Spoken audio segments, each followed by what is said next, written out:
Bismillahirrahmanirrahim. Assalamualaikum warahmatullahi wabarakatuh. Anak-anakku, pada kesempatan kali ini kita akan belajar di kelas 4 pelajarannya ke-10, yaitu materi kisah keteladanan Wali Songo. Adapun submateri yang akan kita bahas adalah tentang kisah teladan Wali Songo. Pada kesempatan kali ini, kita akan membahas mengenai kisah-kisah dari para wali Allah, atau yang kita kenal kalau di Indonesia itu namanya adalah Wali Songo ya. Yang pertama adalah Sunan Gresik, atau nama aslinya adalah Maulana Malik Ibrahim.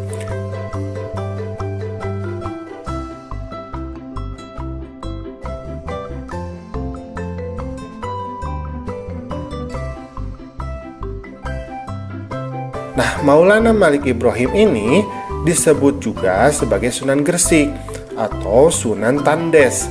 Nah, beliau lahir di Samarkand di wilayah Asia Tengah. Kemudian wafat di desa Gapura, daerah Gresik di Jawa Timur. Kisah keteladanan beliau adalah semangatnya untuk mendakwahkan Islam. Sunan Gresik ini banyak membela rakyat Jawa yang tertindas oleh kerajaan Majapahit. Ia juga mengajarkan cara-cara baru dalam bercocok tanam di Nusantara. Yang kedua adalah Sunan Ampel, atau nama aslinya adalah Raden Rahmat.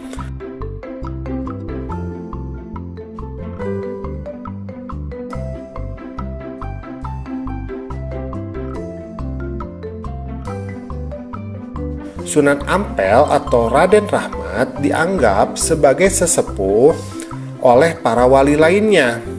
Makam Sunan Ampel ini terletak di dekat Masjid Ampel, yaitu di Surabaya. Kisah keteladanan yang menarik adalah ketika Sunan Ampel ini berdakwah kepada Prabu Brawijaya. Meskipun akhirnya tidak memeluk agama Islam, Prabu Brawijaya ini sangat terkesan dengan ajaran agama Islam sebagai ajaran budi pekerti yang mulia. Sunan Ampel mengajarkan falsafah Mohlimo atau 5M.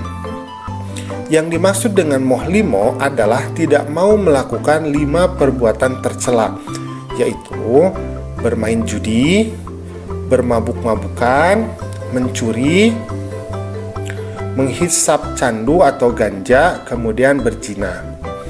Nah, yang ketiga adalah Sunan Bonang, atau nama aslinya adalah Mahdum Ibrahim.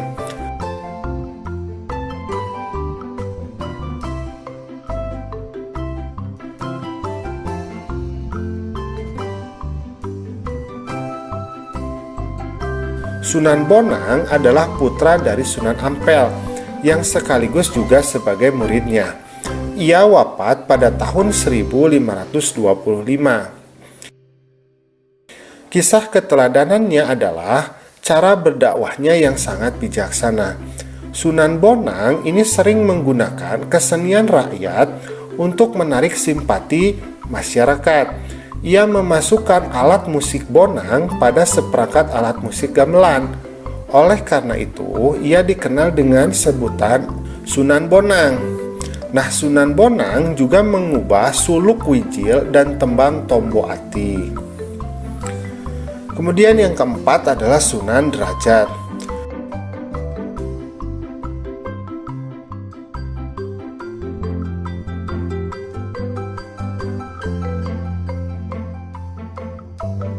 Sunan Derajat juga putra dari Sunan Ampel. Ia diperkirakan wafat pada tahun 1522. Pesantren Sunan Derajat ini dijalankan di Desa Derajat, yaitu di Kecamatan Paciran, Lamongan, Jawa Timur. Kisah keteladanannya adalah cara dakwahnya yang menekankan keteladanan dalam hal perilaku yang terpuji, kedermawanan, kerja keras, dan peningkatan kemakmuran masyarakat sebagai pengamalan agama Islam.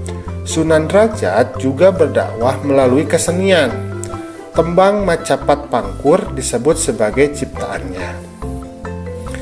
Kemudian yang kelima adalah Sunan Kudus.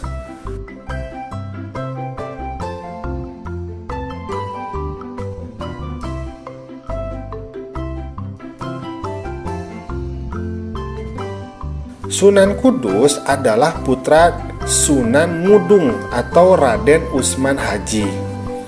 Ia memiliki peran yang besar dalam pemerintahan Kesultanan Demak. Ia menduduki posisi sebagai panglima perang, penasehat dari Sultan Demak, dan juga sebagai hakim peradilan negara. Sunan Kudus banyak berdakwah di kalangan kaum penguasa atau para priai Jawa.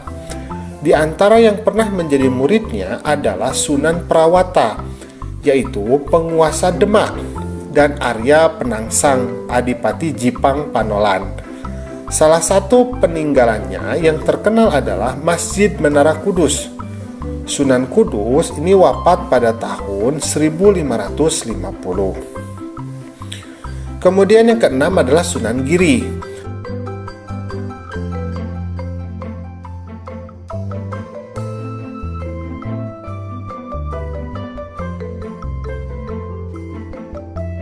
Sunan Giri adalah putra Maulana Ishak.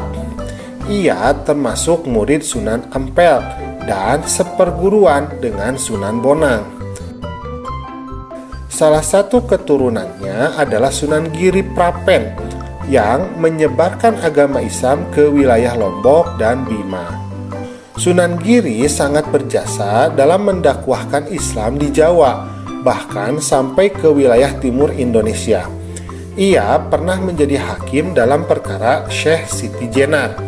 Ia pun juga berdakwah melalui kesenian. Tembang Islami untuk dolanan anak-anak diciptakannya, seperti jamuran, jitungan, dan delikan. Nomor ketujuh adalah Sunan Kalijaga atau nama aslinya adalah Raden Said.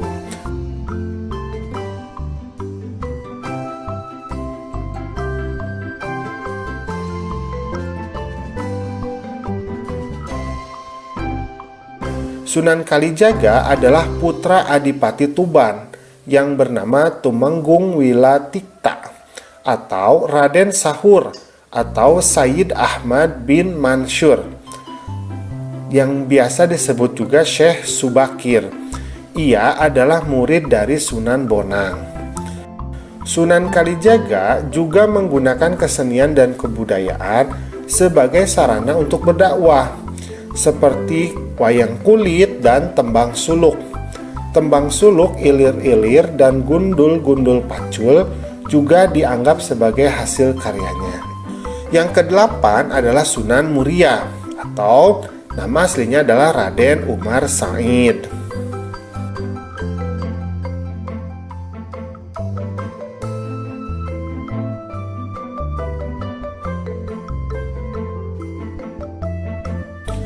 Sunan Muria atau Raden Umar Said adalah putra Sunan Kalijaga. Ia adalah adik ipar dari Sunan Kudus.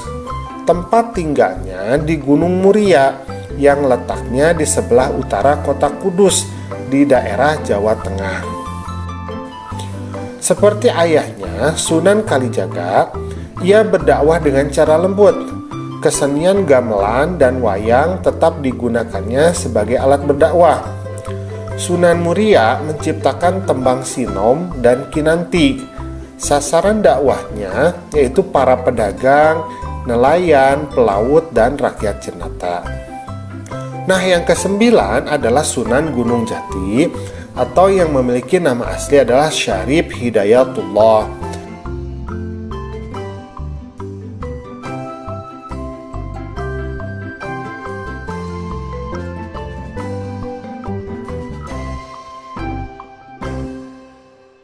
Sunan Gunung Jati atau Syarif Hidayatullah adalah putra Syarif Abdullah Umdatuddin.